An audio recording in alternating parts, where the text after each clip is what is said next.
Yo, what's going on, guys? Today it's Tazzy back to another video. Who will be the best player in 2024? We will find out today. If you haven't already liked and subscribed, please do so. And also, the original video will be in the description down below. Please go subscribe to them, show them some love. They make awesome content. Hope you guys enjoy. And let's get into it. 2023 has just come to an end, and throughout the year, we've seen multiple players make a name for themselves. So in this video, I'm going to be going over some of the best and underrated players in the game to try and determine who will be the best player in 2024. Our first person we need to mention on this list is Cooper. We haven't seen a player blow up in popularity like him in a very long time. As I'm sure most of you guys know, in the beginning of Chapter 4, he was pretty unknown, with less than $10,000 earned. And obviously, his blow up would happen after he ended up duoing with Miro. And from then on, it was history. They would go on to place 2nd and 9th in the FNCSs after, and in Season 4 make history by winning the FNCS Global Championship. Since then, Cooper has still been extremely dominant, placing very well in multiple cash cups, but it's in solos where he really shines. Last year, he managed to earn himself over $300,000, so it wouldn't shock me to see him do it again. We just talked about Cooper, so obviously we have to mention Miro. I haven't really kept up to update with Cooper, so I don't actually know how much money he earned from Fortnite in the last while. So damn, that's a wild. Now, since they have pretty much the same placements, there's not much else to add, except for one major point. Miro has been known as a top player for the last few years now, but he's also known for not really playing the game. There were multiple instances last year of him just deciding not to play a tournament because he didn't feel like it. And with that being said, it would be extremely rare to see him even hop on for scrims. But regardless, he still managed to win the Global Championship, now becoming tied for the most FNCS wins in the world. So if he decides to put his head down and grind this year, I have no doubt we'll see him win again. Up next, we have a very interesting character, and that's Moneymaker. He really started blowing up this last season. I haven't really been watching Moneymaker either. I don't really know Moneymaker. All I know is that he's a really good controller player. Correct me if I'm wrong, I think he's controller. And over on TikTok. Now, he's mainly known for doing some very questionable things. Somerset? Hello, my little Pugimi. But he's also known for being an extremely good player. Now, his Grands placements haven't been the best, with him placing 36th and 26th. However, he did manage to qualify for the Global Championship. Now, he was contested during the finals, so he ended up getting 35th place. But if he continues on the path he's on now, yeah, definitely a controller player, you can tell. We will for sure see him up on the leaderboards even more. Our next player just won an FNCS, but is still very underrated, and that's Swizzy. At the beginning of Chapter 4, he switched from playing Asia servers to now being on EU. And a little fun fact is that he actually won an FNCS over on Asia. And in his very first season on this new region, he would end up doing really well, with him placing 9th. Now, the season after, he fell off pace a little bit, getting 26th, but it didn't matter because in Season 3, he would decide. I don't think Moneymaker is going to be the best of 2024, only because he didn't have insanely good mechanics. He had good aim and he was smart, but compared to everyone else, I don't think he's going to be the best in 2024. To change duos, and Moneymaker still is a GOAT, though. Instead, pick up Putrick. And like I said, they went on to dominate the competition, winning the grand finals by a landslide. Now, even though they just won, they actually weren't able to compete at the Global Championship. And that was because they were Russian. Because of the sanctions on Russia, Epic had to make it so Russian players were unable to earn any prize money or compete at LAN because of the war with Ukraine. So because of this, they damn, that's fucked. They worked all that way just to not be able to make anything? Damn. Ended up sadly getting disqualified. And I'm pretty confident in saying that if they were able to play, they could have possibly finished in the top 5. So hopefully going into this new chapter, he won't let what happened to him last season demotivate him. Another underrated player that I have to mention is Poyo. Back when NA East and NA West were separate, he actually played on West, so he was relatively unknown. Until Chapter 4 came around and his entire life would change. But in the very last NA West FNCS Grand Finals, he managed to come through with an impressive 2nd place out of nowhere, only being a few points away from winning. Now, when the servers combined, nobody thought the West players would do that well. But he was about to change that when he decided to do it with Finks, another underrated player who was on East. And together, they went on to place 3rd and 5th in the grand finals afterwards. So with 2 really good performances, they had officially qualified for the FNCS Global Champs. Now unfortunately, they did end up getting contested, however, they still managed to pull off a 16th place in the end. On top of that, they also ended up winning 2 games in the days that they played. Very impressive considering how young they are and that they've had 0 LAN experience. Also, right now, it seems like Poyo has no plans on stopping anytime soon. He just recently dropped a 36 kill win in the Solo Victory Cup, almost Next boy is going to talk about Polarized. breaking the world record.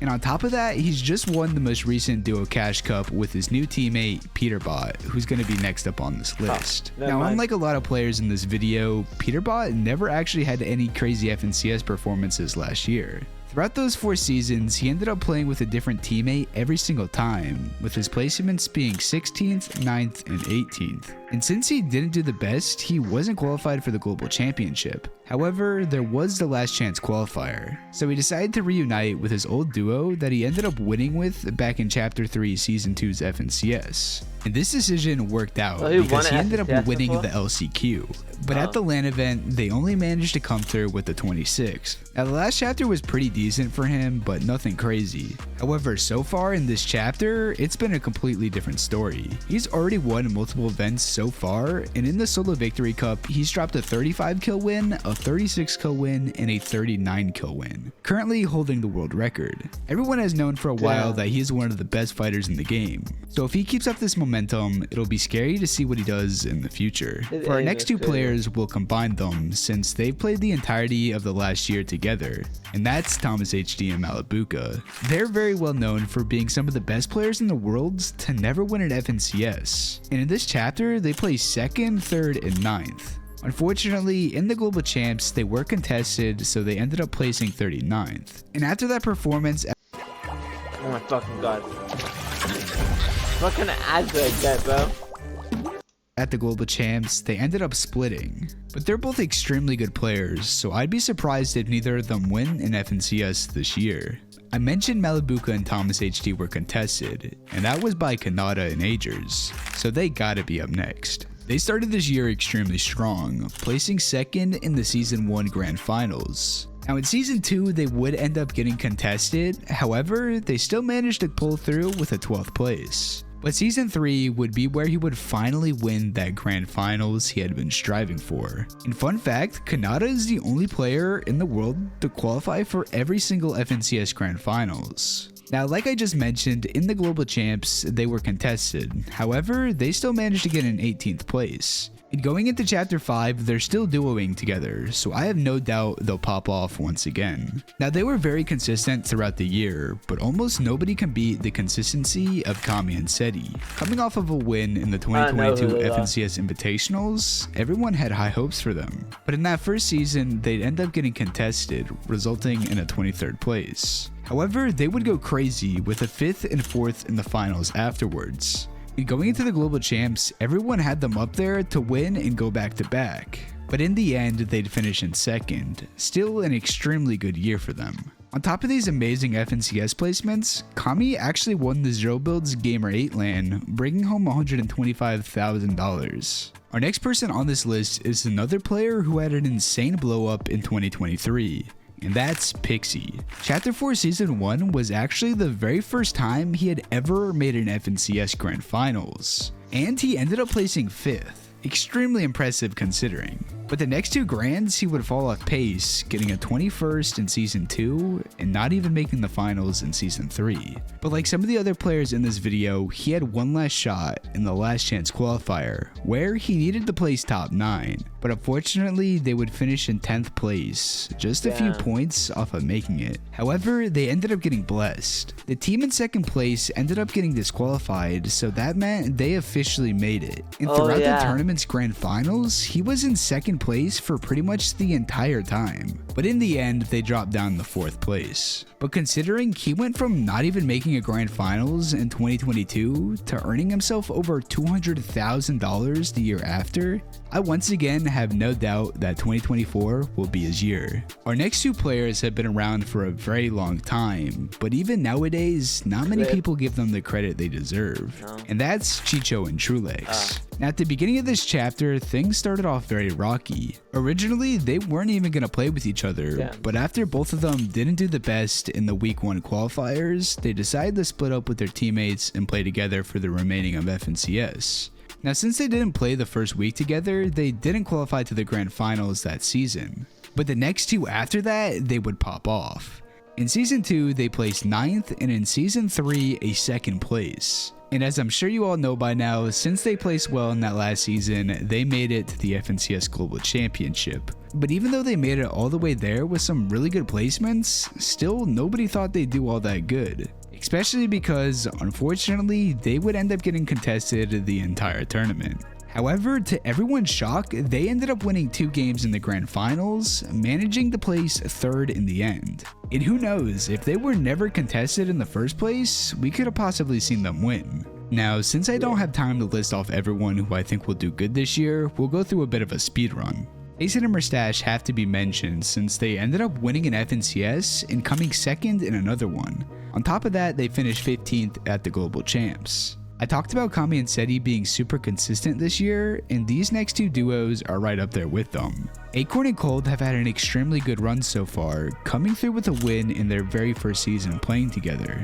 And after that, getting back-to-back 6th places. And who would have thought the consistency would continue with them going on to place 7th at LAN. The next duo is Iamzo and Rise. This year they've gotten a 3rd, 4th, and another 3rd in the grand finals. And when it came time to play at their very first LAN event, they got 8th place in the end. So if both of these teams can keep up the consistency, I have no doubt we'll see them once again on the top of the leaderboards. Now like I said before, there are a lot more players that I could add to this list. So comment down below who you think will be the best player in 2024 and why. Thank you so much for watching till the end of the video. I hope you all have an amazing rest of your days. Peace out. So what is Click? That was who will be the best player of 2024. ClickUp is an all-in-one productivity software where you can manage everything and that was who will be the best player in 2024. Please like and subscribe. His description will be in the description down below if you guys want to go watch it. Thank you all for watching. It's Tazzy and I'm out.